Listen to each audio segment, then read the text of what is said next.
and pouring water from upstream worsened flood situation in 8 districts including Feni and Kumilla. Combined rescue and relief operations continue.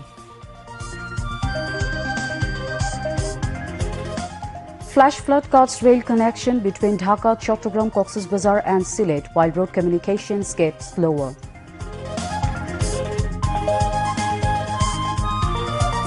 Chief Advisor Dr. Mohammad Yunus urged all to stand by the flood-affected people.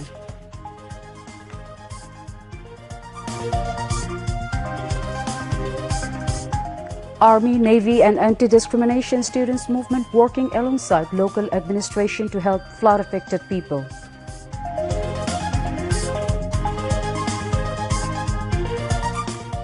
UN delegation in Dhaka to discuss process of investigation on killing and violating human rights during student public movement.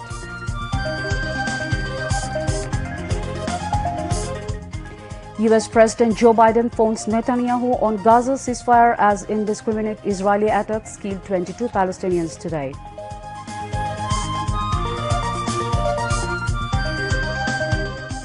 And Bangladesh trailed Pakistan by 421 runs at stumps on day 2 in Rawalpindi Test.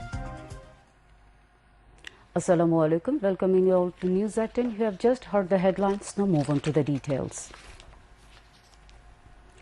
More than 29 lakh people from 8 flood-affected districts are now inundated by flood water. So far, 2 people were dead in recent flood. Road and rail communication of some areas were disconnected. The power supply was also disrupted. All educational institutions of flood-affected areas are now closed. 1,534 shelter centers opened for flood-affected people. Disaster Management and Relief Advisor Farooq Azam at a press conference said that concerned administration started to supply necessary food and drinking water as relief. Necessary dry food and cash money have already been allocated for the flood-affected people. Already 444 medical teams started to work in flood-affected areas of Feni, Kumilla, Chattogram, Khagrachari, Noakhali, Moulobibazar, Hobiganj and Brahmanbaria districts. Members of the Army, Navy and volunteers of students' movement along with the coordinators are working relentlessly to save the flood-affected people. Meanwhile, the Met Office says heavy rain is expected to cease during the next 24 hours and flood situations of Moulobibazar and Hobiganj improve. Disaster Management and Relief Advisor Farooq Azam said his government is mobilizing best efforts to protect the lives of the people in the flood-affected areas. The government is engaging its all efforts to save the lives of the nurses, he said in a press conference in the Ministry Conference Room at the Secretariat today. The advisor said they have been trying their best to make contact with the flood-affected people as part of the efforts to save lives of the commoners. He said that the interim government is mobilizing the best efforts to protect the lives of the people, engaging Army, Navy, Coast Guard and other voluntary organizations in Feni and Noakhali that were badly affected in the ongoing flash flood.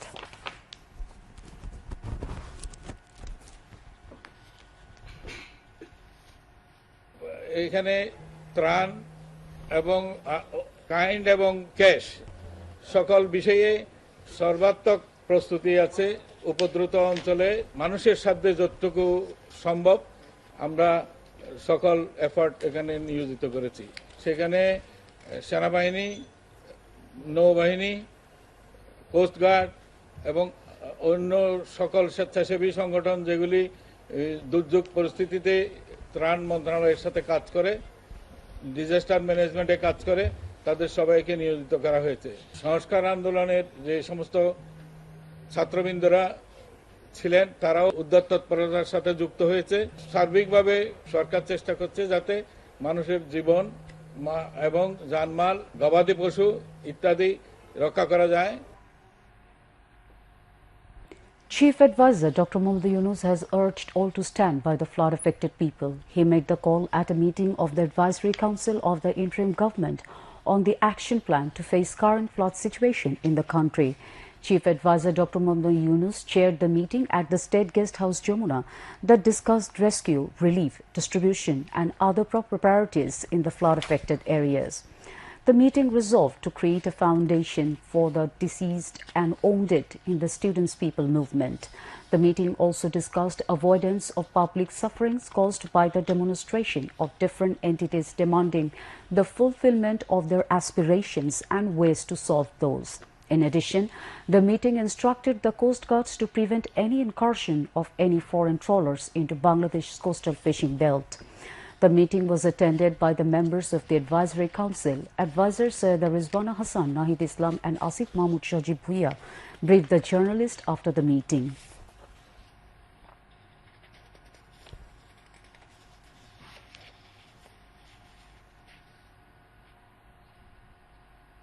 আমাদের মধ্যে একটা সমন্বয় আনতে হবে, যেমন ত্রাণ, পানি, কৃষি, মৎস্য, এই সমন্বয়ের ব্যাপারটা নিয়ে আমাদের অনেক আলোচনা করা হয়েছে। যতক্ষণ পর্যন্ত বন্যা উপস্থিত সকল মানুষের ক্ষয়ক্ষতি ঠিক করে নিরূপণ করা না হবে এবং যতক্ষণ পর্যন্ত এটার পুনর্বাসনের পূর্ণ ব্যবস্থা না করা হবে, এটা সবসময় আমাদের নজরদারিতে থাকবে। আহত এবং নিহত যারা আছেন এই গণ অভ্যুত্থানে, তাদের ব্যাপারে একটা ফাউন্ডেশন হবে। এই ফাউন্ডেশনের ব্যাপারে সিদ্ধান্ত হয়ে গেছে। এই ফাউন্ডেশনের প্রধান হিসাবে আপাতত থাকবেন আমাদের মাননীয় প্রধান উপদেষ্টা। আমরা একটা কমিশন করব। সেই কমিশনটা হচ্ছে কমিশন অন এনফোর্সড ডিসঅ্যাপিয়ারেন্স, মানে যারা বিভিন্ন সময়ে গুম হয়েছে, সেই গুমের কারণ কারা তার জন্য দায়ী, সেই জিনিসগুলো তদন্ত করে দেখবে। এই কমিশনটা হওয়ার ব্যাপারে আজকে একটা নীতিগত সিদ্ধান্ত হয়েছে।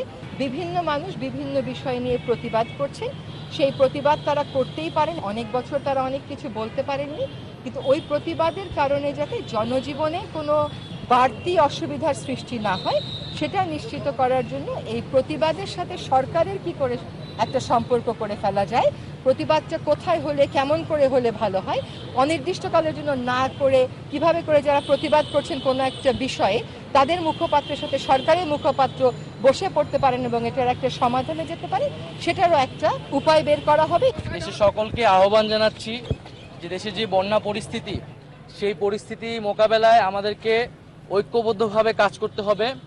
গণ অভ্যুত্থানে যেভাবে জাতি ঐক্যবদ্ধ হয়েছিল, আমরা একইভাবে দেশের সকল সামাজিক, রাজনৈতিক শক্তি এবং রাষ্ট্রীয় শক্তির প্রতি আহ্বান জানিয়েছি, নির্দেশনা দিয়েছি, যাতে আমরা একত্রে এই বন্যা পরিস্থিতিকে মোকাবেলা করতে পারি এবং বাংলাদেশের মানুষকে রক্ষা করতে পারি। ব্যবসায়ীদের প্রতি বিশেষ আহ্বান থাকবে যাতে তারা এখানে মানবিক দৃষ্টিকোণ থেকে এগিয়ে আসে এবং সরকারকে সহযোগিতা করে। দেখতে পাচ্ছি যে উজানের পানি বাংলাদেশে ধেয়ে এসে এই বন্যা পরিস্থিতি তৈরি করছে। তো আগাম সতর্কতা এবং প্রস্তুতি নেবার সুযোগ না দিয়েই এই যে বাঁধ খুলে দেওয়া হয়েছে, এটির মাধ্যমে ভারত অমানবিকতার পরিচয় দিয়েছে এবং বাংলাদেশের সাথে অসহযোগিতা করছে। আমরা আশা করব যে দ্রুত সময়ের মধ্যেই ভারত বাংলাদেশের জনগণ বিরোধী এ ধরনের নীতি থেকে সরে আসবে এবং আমরা কিভাবে একত্রে বাংলাদেশের জনগণ এবং ভারতের জনগণকে এ ধরনের প্রাকৃতিক দুর্যোগ থেকে রক্ষা করতে পারি, সেই বিষয়ে সমাধানের পথ বের করতে হবে। যে ভারত বাংলাদেশের সম্পর্কের ভিতরে কোনো টানাপোড়েন যাতে না রাখা হয় এবং একটা ন্যায্যতার ভিত্তিতে যাতে ভারত বাংলাদেশের রাষ্ট্রীয় সম্পর্ক প্রতিস্থাপন করা হয়। বিভিন্ন দাবি উত্থাপন করার সুযোগ পাচ্ছিল না বিগত সরকারের আমলে, তারা সেই দাবিগুলো উত্থাপন করছে। তাদের প্রতি আমাদের আহ্বান থাকবে, নিয়মতান্ত্রিকভাবে গণতান্ত্রিক আপনাদের যে আন্দোলনের অধিকার সেটা আপনারা করবেন। তবে এই দুর্যোগপূর্ণ এবং সংকটকালীন মুহূর্তে সব পক্ষের প্রতি আহ্বান থাকবে ধৈর্য ধরে আমাদের অপেক্ষা করার এবং আমরা সবারই দাবি শুনবো। এই দুর্যোগপূর্ণ মুহূর্তে দেশের সকল পক্ষকে, ঠিক যেভাবে আমরা গণঅভ্যুত্থানে একটি জাতীয় ঐক্য গড়ে উঠেছিল, সেই জাতীয় ঐক্যের আহ্বান আমরা সরকারের পক্ষ থেকে করছি। সকল পক্ষকে এগিয়ে আসতে হবে এবং এই দুর্যোগপূর্ণ পরিস্থিতি মোকাবেলায় আমাদেরকে একসাথে কাজ করতে হবে। Indian High Commissioner to Bangladesh Pranay Verma called on Chief Advisor of the interim government Dr. Muhammad Yunus for the first time after he is sworn in. The meeting was held at a cordial environment at the State Guest House Jamuna this afternoon. The Indian High Commissioner said his country wants to work with Bangladesh. He said the ongoing flood in Tripura is very much unexpected, which made 50,000 people homeless. The Chief Advisor said he has a personal relation with India and he will hold flag meeting with senior officials about facing the flood. After the meeting, Press Secretary to the Chief Advisor, Shafiqul Alam, told the journalists that they discussed the ways of sharing water between Bangladesh and India.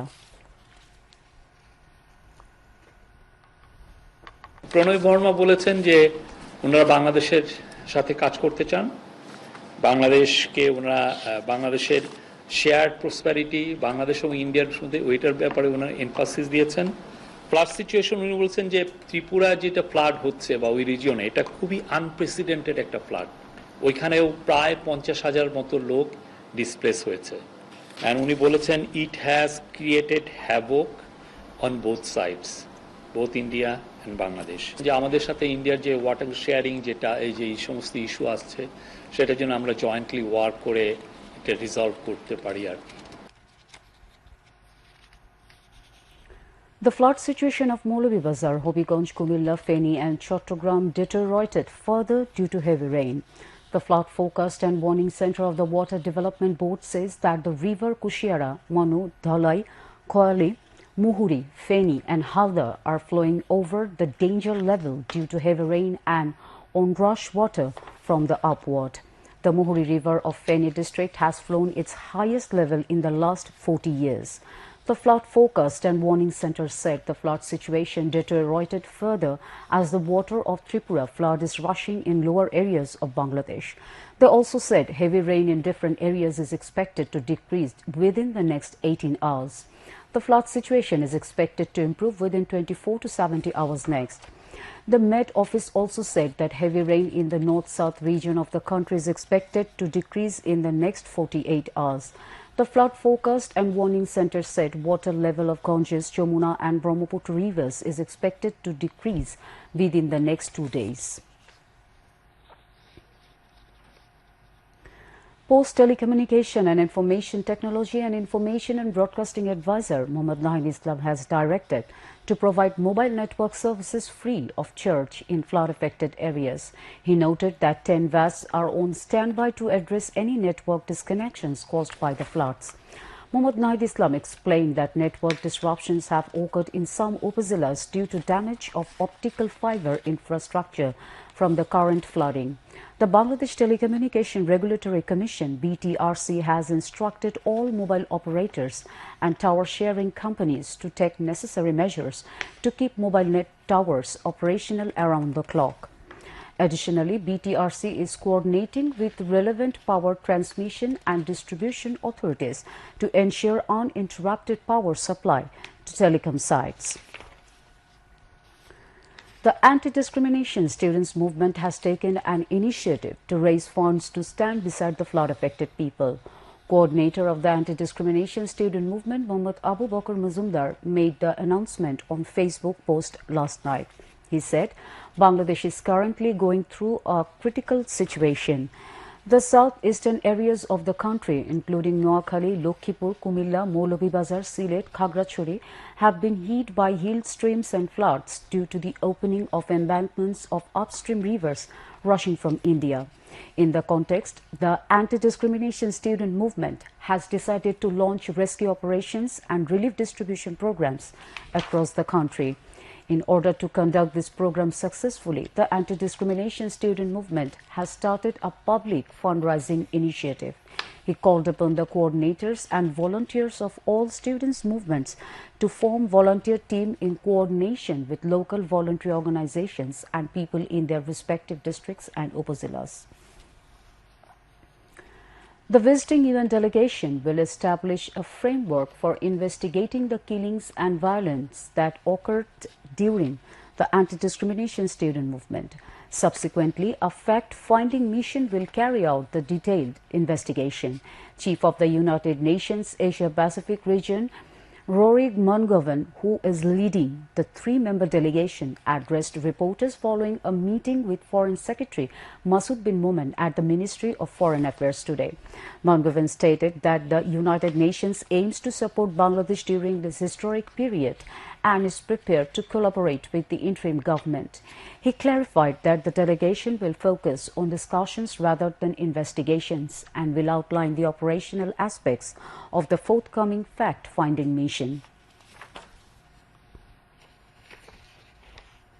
I'm visiting with a small team this week, exploratory discussions with the government about ways in which our office can support the interim government, people of Bangladesh at this historic time, is really inspired by the courage and commitment to democracy and human rights of the Bangladesh people. Our visit this week is not an investigation. It's really an exploratory visit to discuss with the interim government, with the advisors, with some of the ministries, with the civil society, with this broad section of Bangladesh society, including in the area of fact-finding investigation. But I think our mission will help very much in terms of exploring the ways in which we can support Bangladesh at this time. During their visit to Dhaka, the UN team will engage with advisors, government officials and civil society representatives to gather insights and perspectives. Following the end of the Sheikh Hasina regime, false information and propaganda regarding attacks on the homes and temples of the minority community were disseminated.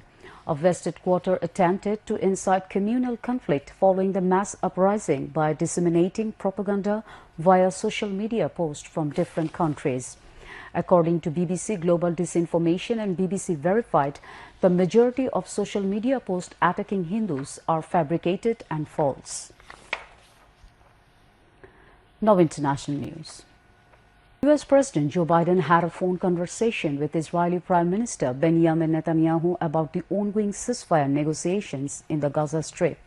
Biden emphasized the importance of reaching a ceasefire agreement to facilitate the release of hostages. The White House reported this update on Wednesday local time. During the call, Biden and Netanyahu also discussed US support for Israel, including efforts to counter attacks from Iran and its proxies. Earlier, U.S. Secretary of State Antony Blinken concluded his Middle East trip without securing a ceasefire agreement between Hamas and Israel.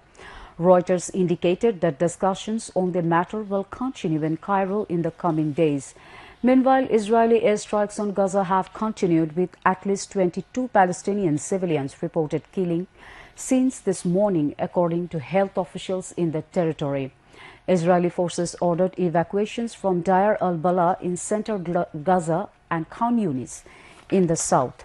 Over the past 10 months, Israel's attack on Gaza have resulted in 40,265 deaths and 93,144 injuries. Russia has repelled the Ukrainian army's incursion into the Kursk region. On Thursday, Russia reported that its military had destroyed a US-made Abrams tank following earlier claims of destroying similar tanks in the ongoing conflict with Ukraine. Recently, Ukraine announced that its forces had advanced within 35 kilometers of the Kursk region and claimed control over the 1,150 square kilometer. Additionally, Ukrainian attacks resulted in the complete destruction of a strategic bridge over the Siem River at the Gluzkovo district of Kursk region. In response, Russia has launched a vigorous effort to drive Ukrainian forces back from its territory. A Russian official stated that the situation on the front lines remained under control and noted that Ukrainian troops have not engaged in active combat despite resistance. Meanwhile, Ukraine's parliament has voted to join the International Criminal Court (ICC), aiming to hold suspected Russian war criminals accountable. The vote, which took place yesterday, approved the Rome Statute and set the stage for Ukraine to become a full member of the ICC. Tim Walz has formally accepted his nomination at the Democratic National Convention to be the Democrats' vice presidential candidate in November's U.S. election, rallying the party faithful in Chicago with a message of freedom and hope. Walz, the 60-year-old governor of Minnesota, was a relative unknown until Kamala Harris picked him as her running mate just over 2 weeks ago.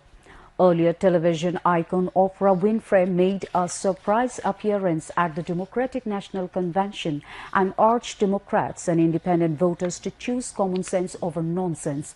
Despite Democrats appearing emerged by the new Harris-Walz ticket, polls suggest a very close race with Trump and his own running mate, J.D. Vance.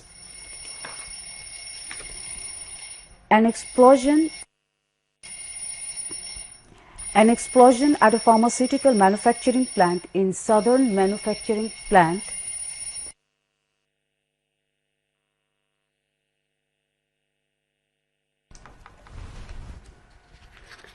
Nearly 40 people were injured and rescue operations were completed on Thursday. A fire broke out following the blast on Wednesday at the privately held Senator Advanced Sciences manufacturing until the state's Ankapalli district. It took place during lunchtime at the pharma factory. Some 380 employees worked 2 shifts at the plant. Many workers escaped because they were on lunch break. The state government has ordered an inquiry into the incident.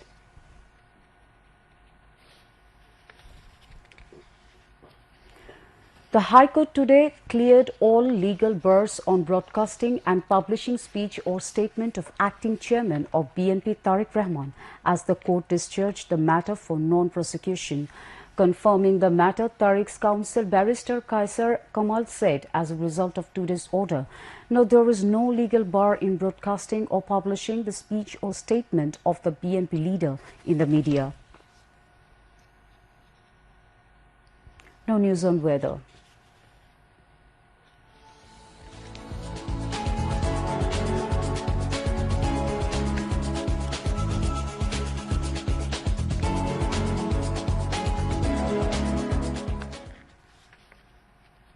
Monsoon is fairly active over Bangladesh and moderate to strong over North Bay. Under its influence, light to moderate rains are occurring across the country. Met Office said the rain may continue for another 4 days. The highest rainfall in the country was recorded today, 275 mm in Cox's Bazar. Meanwhile, Met Office in its weather forecast till 6 p.m. tomorrow said light to moderate rain or thunder showers accompanied by temporary gusty or squally wind is likely to occur at most places over Rangpur, Rajshahi, Dhaka, Mymensingh, Khulna, Borishal, Chattogram and Sylhet divisions within moderately heavy to very heavy falls at places over the country. Night and day temperature may remain nearly unchanged over the country, said the Met Office. Now news on sports.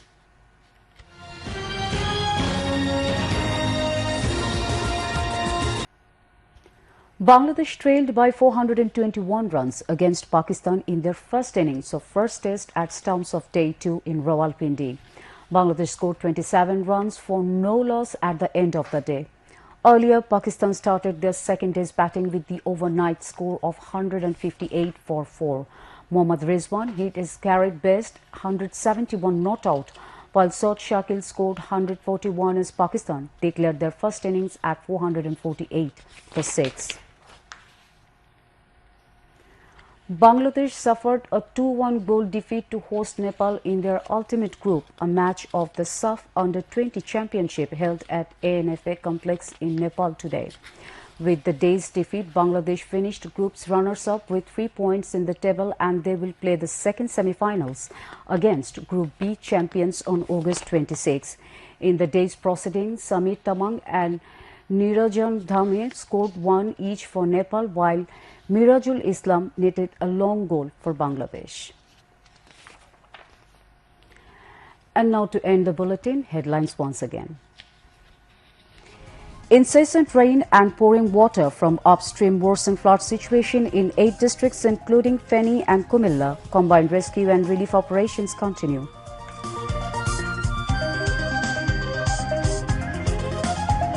Flash flood cuts rail connection between Dhaka, Chattogram, Cox's Bazar and Sylhet while road communications get slower.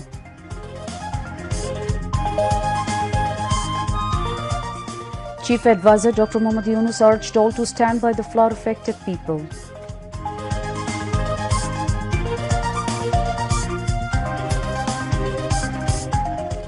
Army, Navy and anti-discrimination student movement working alongside local administration to help flood-affected people.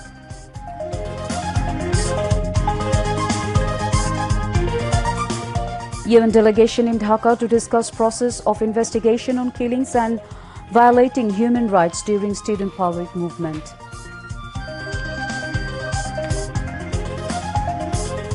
US President Joe Biden phones Netanyahu on Gaza ceasefire as indiscriminate Israeli attacks killed 22 Palestinians today.